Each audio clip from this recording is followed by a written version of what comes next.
Hai,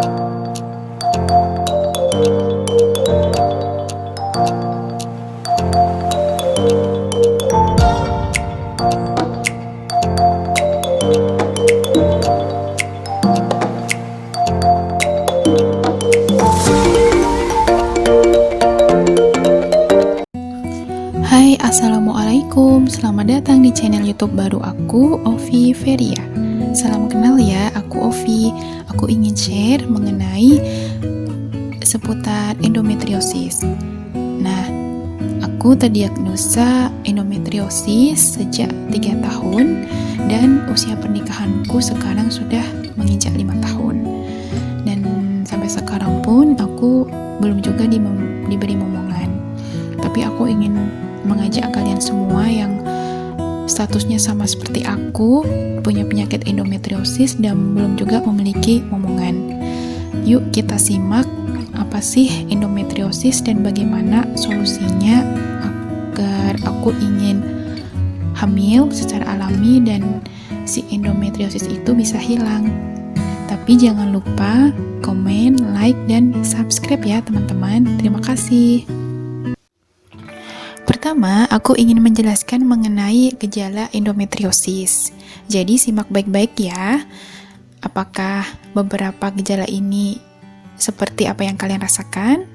Oke, yang pertama itu ada painful sex. Artinya di sini merasakan nyeri saat atau setelah berhubungan. Untuk pribadi diriku sendiri, aku mengalami sakit itu ketika ada keputihan. Jadi ada faktor keputihan. Ketika tidak keputihan, aku seksnya ya biasa aja gitu. Tapi kalau ada keputihan, itu rasanya sakit dan seperti perih. Itu yang aku rasakan. Yang kedua, itu ada food intolerance, yaitu intoleransi terhadap makanan. Jadi ada suatu makanan yang tidak bisa dicerna oleh tubuh kita. Contohnya ada gluten seperti itu, makanan yang mengandung gluten. Jadi contohnya tepung-tepungan yang mengandung gluten itu bikin perut kita itu serasa kembung dan susah BAB seperti itu. Kemudian yang ketiga ada ovulation pain. Di sini adalah nyeri saat ovulasi. Nah, ini salah satu gejala yang aku alami. Jadi setelah periode haid itu ada masa ovulasi. Nah, di situ aku sering sakit. Dan sakit yang aku rasakan itu biasanya di bagian perut bawah dan itu di salah satu perut. Jadi yang aku rasakan itu di perut kiri bagian bawah. Dan itu rasanya sama seperti sebelum haid. Jadi kadang aku sakit sekali dan aku jarang untuk melakukan aktivitas seperti itu. Dan itu aku rasakan setelah periode menstruasi itu sakitnya itu berfrekuensi. Jadi kadang sakit, kadang periode selanjutnya tidak sakit seperti itu. Nah, selanjutnya yang keempat itu adalah lower back pain. Nah, di sini ada suatu nyeri punggung bawah atau di bagian tulang belakang. Ini biasanya saat PMS sih aku, dan kalau sudah habis menstruasi biasanya itu hilang dan tidak aku rasakan lagi. Kemudian ada digestive issues. Di sini ada masalah pencernaan. Nah, di sini aku kerap sekali mengalami masalah pencernaan. Biasanya ada asam lambung yang meningkat, makan yang terlalu pedas itu sangat gampang sekali untuk BAB ku itu sangat encer, dan juga terkadang perut itu merasa tidak nyaman. Selanjutnya ada killer cramps. Di sini masalah kram saat menstruasi itu selalu datang setiap bulannya yang aku alami gitu ya. Kemudian ada irregular cycle, itu adalah siklus yang tidak teratur. Ini tidak aku alami karena siklus haidku itu teratur setiap bulannya. Dan aku sering install aplikasi di HP, itu aplikasi untuk kesuburan, dan itu aku selalu tepat hampir selalu tepat. Kalaupun telat itu hanya 1-2 hari saja. Dan itu normal ya. Kemudian ada pen down latch. Ini adalah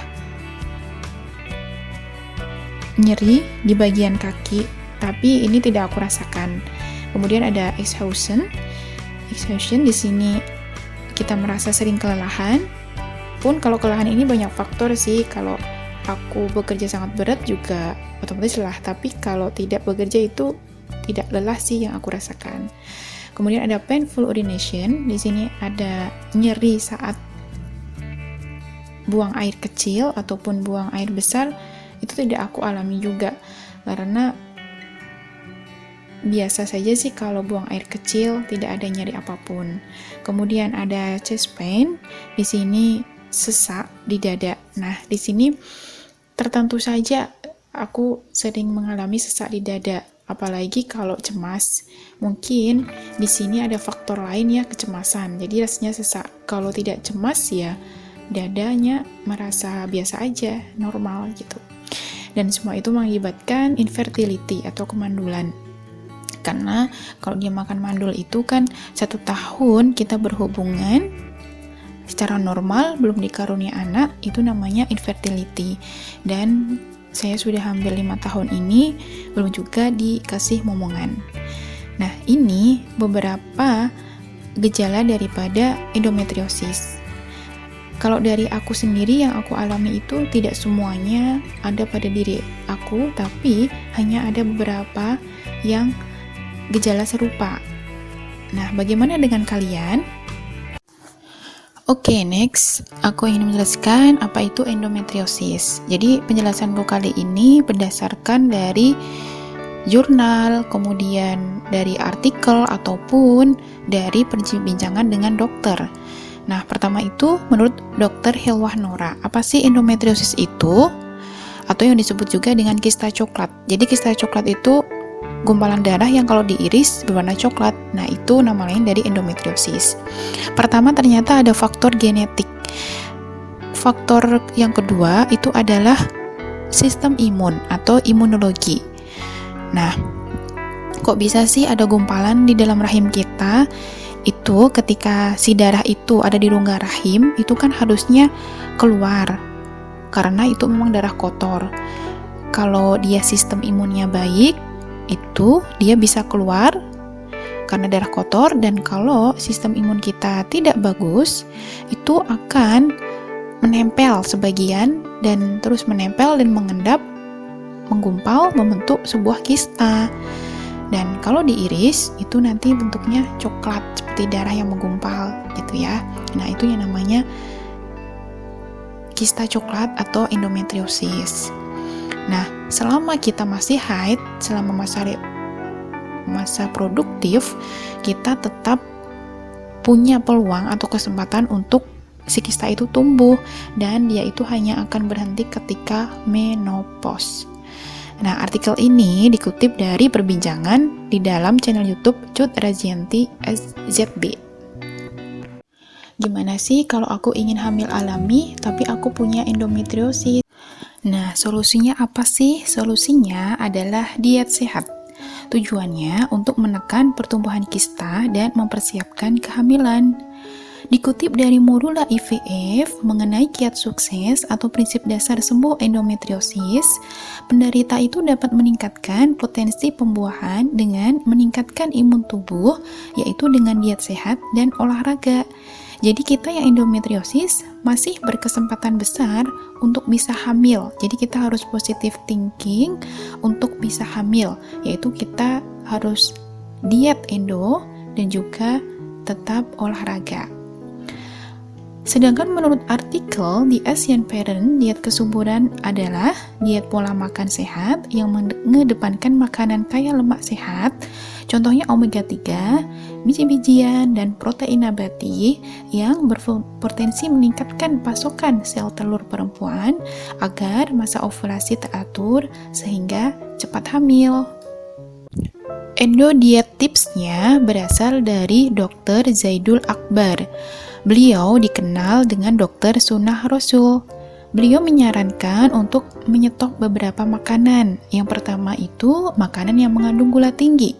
Kemudian makanan yang digoreng dengan minyak sawit, konsumsi tepung-tepungan, dan juga makanan penyebab estrogenik.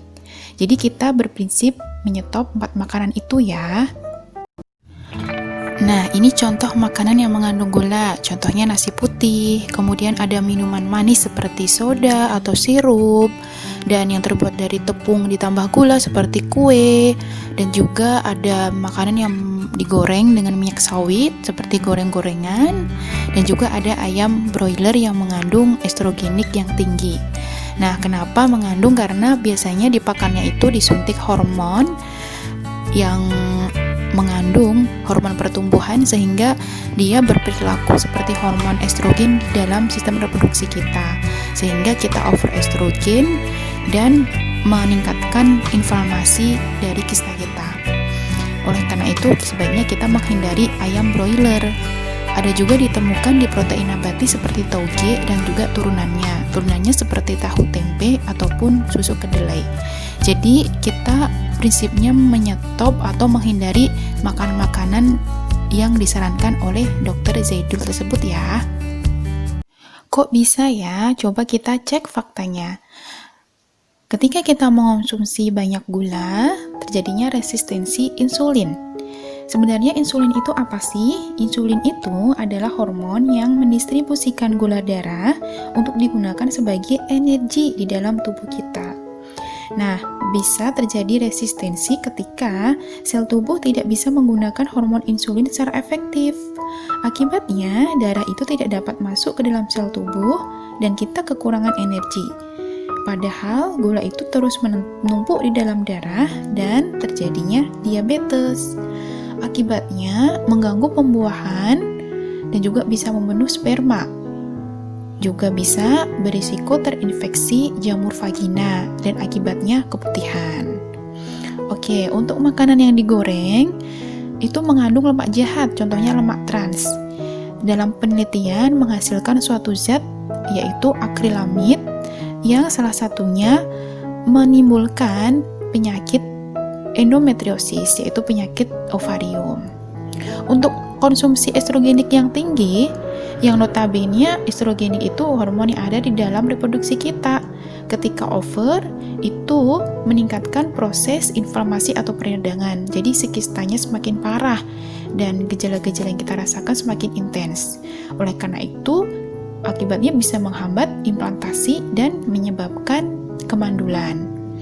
Nah, fakta ini dikutip dari sumber hellosehat.com, theasianparent.com, Detik Health, yaitu dari Dr. Pauline Endang Prapti, dan juga dari jurnal Jefferson 2010. Selanjutnya adalah karbohidrat. Prinsip endodiet kita adalah menekan kadar gula dalam darah. Jadi kita memilih beberapa sumber karbohidrat yang baik.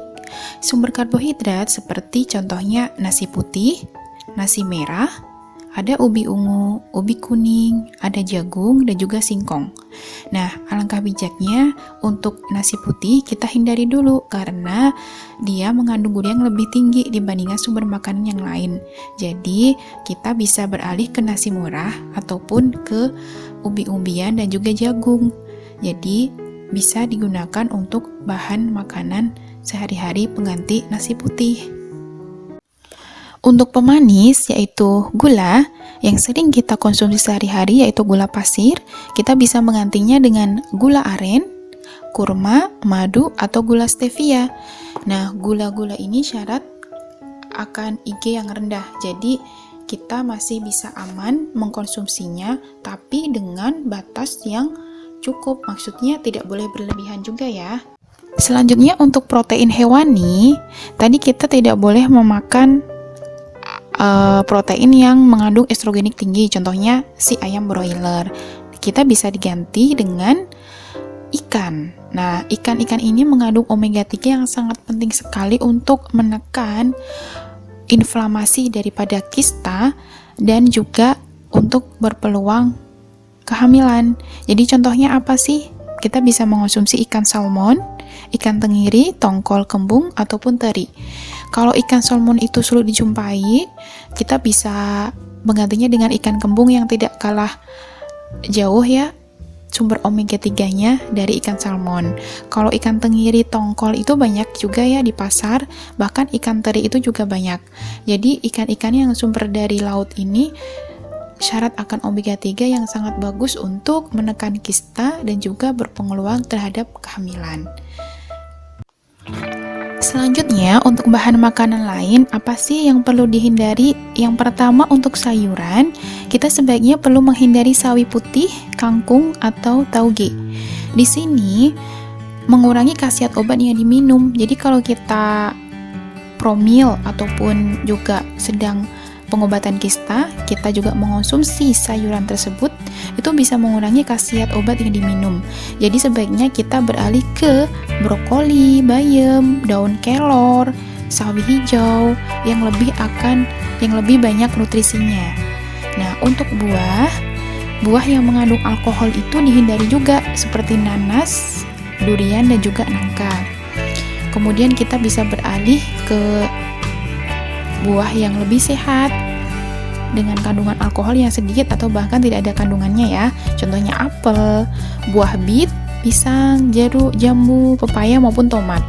Jadi buah-buahan itu bisa kita buat jus atau dimakan saat fresh.